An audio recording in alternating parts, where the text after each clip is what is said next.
မြန်မာစသဖြင့်လောကမှာပရိသတ်ပေါင်းများစွာရဲ့အတန်ကိုတိတ်ဆိတ်သွားစေတဲ့မင်းသားတစ်ယောက်ရှိခဲ့ဘူး။သူအကားကားတဲ့အချိန်မှာတော့တနိုင်ငံလုံးကသူ့ကိုဆွဲလန်းသွားကြတယ်။သူကတာမန်သမင်းသားတစ်ယောက်မဟုတ်ပါဘူး။မြန်မာစသဖြင့်ဘရင်လို့တင်စားခေါ်ရတဲ့လူတစ်ယောက်ပဲဖြစ်ပါတယ်။သူကတော့ဦးဖိုးစိန်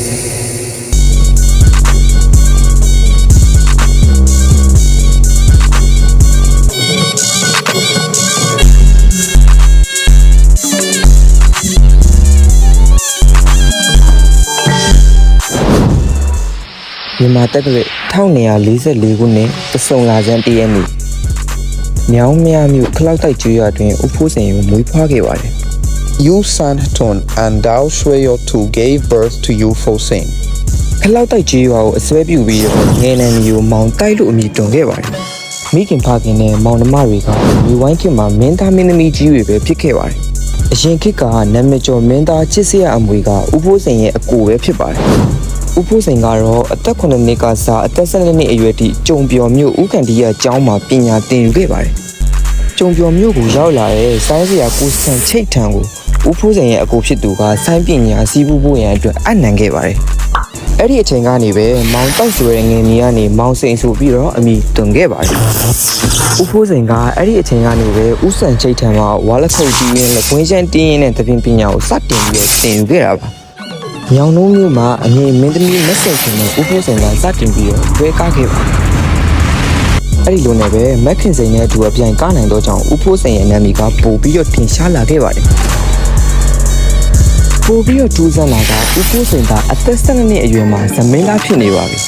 ။သူ့ရဲ့တချင်းနေထဲမှာတော့လက်တပိခင်ကမကြွားပါဘူး။အသက်12နှစ်အရွယ်မှာမင်းသားဖြစ်တယ်ပွဲဆိုပြီးတော့ဆက်ဆိုတီးဆိုခဲ့ပါတယ်။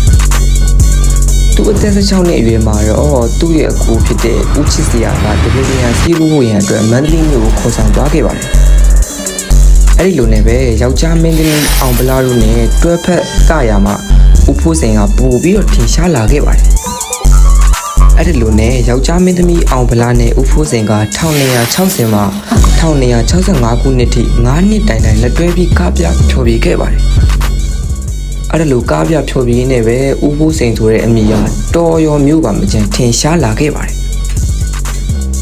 1969ခုနှစ်မြန်မာမြင့်လက်ထက်ရွှေတိုက်စိုးတောင်စွန်မင်းသားကြီးရဲ့သမီးဖြစ်တဲ့မက်ခင်ခင်လက်ကြီးနဲ့ဦးဖိုးစိန်ကအကြောင်းပါခဲ့ပါတယ်အဲ့ဒါအပြင်လက်ထောက်မင်းသမီးလေးမက်ကျင်ယုံနဲ့လည်းနောက်ဆုံးအကြောင်းပါခဲ့ပါတယ်မက်ကျင်ယုံနဲ့ပဲဦးဖိုးစိန်ကိုအလွန်နဲ့အထိပေါင်းသင်းပြီးနေထိုင်ခဲ့ကြပါတယ်ဦးဖိုးစိန်ကမက်ကျင်ယုံနဲ့ပဲတာသမီ9ယောက်ထိတိုင်အောင်ထုံးကားခဲ့ပါတယ်ကနက်စိန်ကိုစန်းကြိုင်တသက်စိန်တို့အားဖခင်နဲ့တပင်ပညာကိုမတင်ကောစေဖို့အတွက်စိတ်မဟာစက်တပင်အဖွဲ့ကြီးကိုဆက်လက်ပြီးတော့ကားပြနေစေပဲဖြစ်ပါတယ်ဦးဖိုးစိန်ကတော့မြန်မာတက္ကရာ1315ခုနှစ်ပြာသူလာဇန်9ရက်နေ့အသက်82နှစ်အရွယ်မှာတွင်ရန်ကုန်မြို့မှာကွယ်လွန်သွားခဲ့ပါတယ်ခရစ်နှစ်1949ခုနှစ်တွင်ဦးဖိုးစိန်မကွယ်လွန်မီမှာပဲပြည်အောင်စုမြန်မာနိုင်ငံတော်အစိုးရကဦးဖိုးစိန်ကိုဝဏကြော်တင်ပွဲဖြစ်အကုန်ပြုတ်ခဲ့ပါတယ်ဗြိတိရှအစိုးရလက်ထက်မှာလည်းပထမကမ္ဘာစစ်ကြီးအပြီးတွင်စစ်ချေနီတပ်ဖွဲ့ကိုဂုဏ်ပြုကားပြသည့်အတွက် TPS တိုင်းကျိုးပြည်ပြအကျိုးဆောင်ဘွဲ့ကိုချီးမြှင့်ခြင်းခံခဲ့ရပါတယ်ဦးဖိုးစိန်ကဗုဒ္ဓစာပေတွေကိုနှံ့ဆက်တဲ့သူတစ်ယောက်ပါသူကဗဟုသုတလည်းအလွန်ကျွယ်ဝတဲ့သူပါဗုဒ္ဓရဲ့တရားတော်တွေကိုလူအများစုနားလည်သဘောပေါက်အောင်တခြင်းဆိုတဲ့အခါမှာလည်းပါဠိဘာသာတွေကိုထည့်သွင်းပြီးတီးဆိုတတ်ပါတယ်ဇန်နိပတ်တော်တွေကိုကားပြတဲ့အခါမှာလည်းအပြစ်ရှိမရှိကြောင်းကိုမန်လဲဆရာတော်ကြီးထံမှာမေးပြီးတော့ရှောက်ခဲ့ပါတယ်အဲ့လိုမေးမြန်းတဲ့အခါမှာလည်းဆရာတော်ကြီးကအပြစ်မရှိကြောင်းမိန့်ကြားတဲ့အခါမှာဇန်နိပတ်တော်တွေကိုဦးတည်ပြီးကားပြခဲ့ပါတယ်ပထမဦးဆုံးကားပြတဲ့ဇက်နီပတ်ကတော့ဝင်းကြီးတော်မှာနေရှင်တုတိန်ဇက်ပဲဖြစ်ပါတယ်ဦးဖိုးစိန်ရဲ့ဇက်တပင်ကိုကြည်ရတဲ့ဆရာတော်တွေပြောတာကဦးဖိုးစိန်ဇက်တပင်ကားပြတာတရားတော်တွေထပ်ပို့ပြီးတော့ထိရောက်တယ်လို့မိန့်ကြားခဲ့ပါတယ်ဦးဖိုးစိန်ကထူးခြားတဲ့ဟန်ရှိပါတယ်အဲ့ဒီဟန်ကပဲဦးဖိုးစိန်ကိုလူကြိုက်များစေတာပါရှေ့ဆိုနီးဆိုဟန်ကိုအခြေခံပြီးတော့ဟန်တစ်မန်တစ်နဲ့နိုင်ငံခြားတန်စင်တွေကိုယူကစတင်ပြီးတော့အသုံးပြုခဲ့သူလည်းဖြစ်ပါတယ် နိုင်ငံခြားတန်စင်တွေကိုငုံယူပြီးတော့မထောက်အောင်အတန်တွန်းသူလည်းဖြစ်ပါတယ်။ဦးဖိုးစိန်ကငိုချင်းမှလည်းထိုးကြတဲ့သူတစ်ယောက်ပဲဖြစ်ပါတယ်။အထူးသဖြင့်ပတ်ပါဖို့ငိုနီးတပေါက်တင်ငိုနီးဖြစ် UPS ရဲ့ငိုချင်းတွေကလည်းကြော်ကြားလာပါတယ်။အငိုပိုင်နိုင်ုံနဲ့မကဦးဖိုးစိန်ကအတန်လည်းကောင်းပါတယ်။ပူကန်ပန်းကန်တွေမှာလည်းထစ်တန်ငေါ့တန်ထတန်ပြုတ်တန်တွေမှာလည်းကောင်းကောင်းမွန်မွန်တီးဆိုနိုင်ခဲ့ပါတယ်။ဦးဖိုးစိန်ကအတန်လည်းကောင်းတယ်မကအပြောလည်းကောင်းပါတယ်။ဦးဖိုးစိန်ကဇဝနညံလည်းထက်မြက်တဲ့သူတစ်ယောက်ပဲဖြစ်ပါတယ်။တခဏအတွင်းမှာလည်းသူ့လူရာကိုတန်းပြီးတော့ပြောဆိုနိုင်တဲ့သူတစ်ယောက်လည်းဖြစ်ပါတယ်။နိုင်ခွက်45မိနစ်လောက်လက်တန်းပြောပြီးတော့ဖြတ်ထားတဲ့တခြင်းကိုအဲ့ဒီဖြတ်ထားတဲ့နေရာကပဲပြန်ပြီးတော့တီးဆိုနိုင်ပါတယ်။အခုခေတ်နဲ့ပြောရမယ်ဆိုရင်တော့ဦးဖိုးစိန်က free style တွေကိုလည်းတော်တော်ကောင်းကောင်းမွန်မွန်ရွတ်နိုင်ပါတယ်။အပြောအဆိုတွေမှာဦးဖိုးစိန်ကိုမိရဲ့မင်းသားဆိုတာအခုချိန်ထိမပေါ်သေးပါဘူး။ဒီဘက်ခေတ်နဲ့ပြောရမယ်ဆိုရင်တော့ကျွန်တော်တို့ရဲ့ဆေးကဦးငှက်ကိုမိသေးတဲ့အဆိုတော့မရှိသေးတဲ့ပုံစံပေါ့ဗျာ။ဒါနဲ့စကားမဆက်ဦးငှက်အကြောင်းကိုသိရင်ကျွန်တော်ရဲ့ YouTube channel မှာတင်ထားပါတယ်ခင်ဗျာ။ဦးငှက်ရဲ့အကြောင်းနဲ့မကနိုင်ငံကျော်ဆိုတော်ရေးအကြောင်းကိုသိရင်ကျွန်တော်ရဲ့ YouTube channel မှာတင်ထားပါတယ်ခင်ဗျာ။ဦးဖိုးစိန်ရဲ့အကြောင်းကိုပြန်လည်ဆက်ပါမယ်။ရခင်ကဇက်တပင်ပွဲမှာမင်းသမီးတစ်လက်ပဲ300မှမင်းသမီး2လက်3လက်ထိစတင်ပြီးတော့တုံးခဲ့ပါတယ်။ဦးဖိုးစိန်ကအနောက်နိုင်ငံရဲ့အခြေအကကိုအတူယူပြီးတော့နေရီစီးချက်ကြအောင်တီထွန်ခဲ့တဲ့သူလည်းဖြစ်ပါတယ်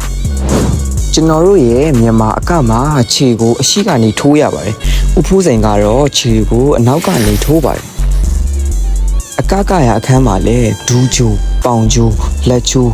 ခေါင်းကျိုးတွေကိုထထကြွကြွနဲ့ပရိသတ်တွေအာယုံမပြတ်အောင်ကားပြနိုင်သူလည်းဖြစ်ပါတယ်။အဲ့ဒီအကတွေကိုပဲဇမင်းသားတွေကအတူခိုးပြီးတော့ဦးဖိုးစိန်အကလို့လည်းခေါ်တွင်ကြပါတယ်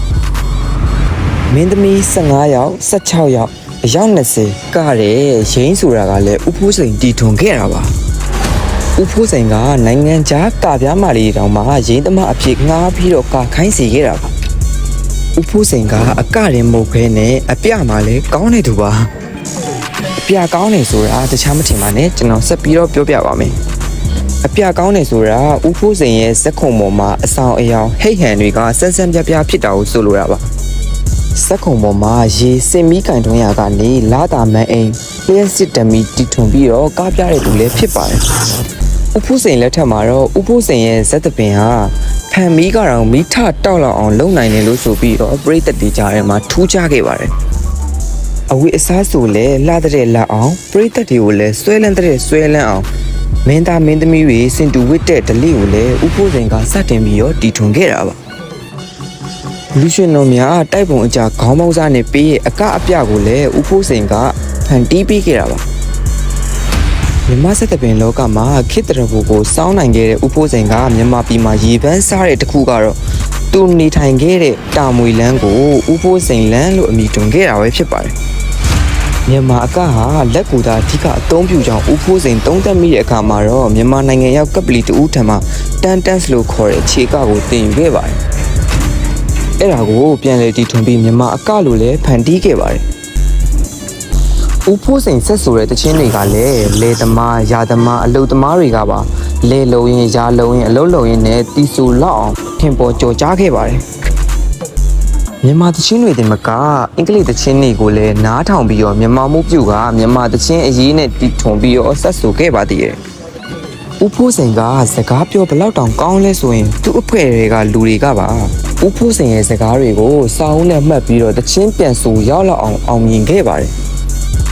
ဦးဖိုးစိန်လက်ထက်မှာတော့ဇက်တပင်ကိုမြန်မာတရုတ်ကလာပရှုအင်္ဂလိပ်မျက်နှာဖြူလူမျိုးမရွေတောနေမြို့နေမရွေဘာသာမရွေစင်ရချမ်းသာမရွေကြားမမရွေတပြိုင်နဲ့အားပေးခဲ့ကြပါတယ်စလီတင်အမည်ရှိတဲ့နှစ်ထပ်သင်းမောကြီးကိုဝယ်ယူပြီးတော့မြို့တကာလှည့်ပြီးတော့ကပြ3တော်ခံယူခဲ့ပါတယ်